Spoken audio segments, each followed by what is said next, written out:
আসসালামু আলাইকুম। আমি Krishna from foodie Krishna share করছি আমার আজকের রেসিপিটা যতটাই ইজি ঠিক ততটাই টেস্টি। তো শুরু করি।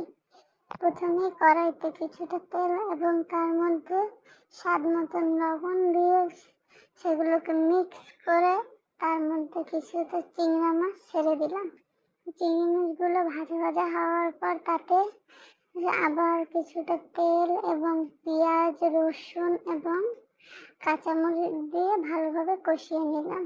একবার কষালাম, তারপরে আবার দ্বিতীয়বার কষালাম, তারপরে আবার তৃতীয়বার কষালাম। এরকম কষাতে কষাতে 3বার কষানোর পর এর মধ্যে থেকে খুব ভালো একটা অ্যারোমা আসছিল।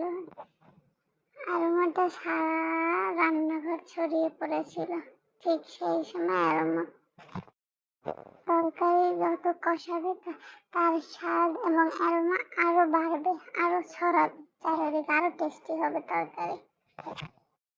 যে কোনো তরকারি আসল স্বাদ হলো তার পর্যাপ্ত পরিমাণ এবং তার কষানোতে। তারপরে কষানোর পর 3বার কষানোর পর এর মধ্যে নারিকেল বাটা দিয়ে দিলাম। নারিকেল বাটাগুলো ভালোভাবে নাড়িয়ে কষাতে দিলাম। তারপরে আবার তাতে কিছুটা পরিমাণ পানি দিয়ে ঠিকমতো কষালাম। কষাতে কষাতে একটা সুন্দর ঘ্রাণ বেরোচ্ছিল। কষানোর শেষ পর্যায়ে দেখলাম পানিটা পুরোপুরি শুকিয়ে গেছে। পানি শুকানোর পর সেগুলোকে একদম সুন্দরভাবে ছড়িয়ে দেওয়ার পর চেহারাটা ঠিক এরকম এসেছিল।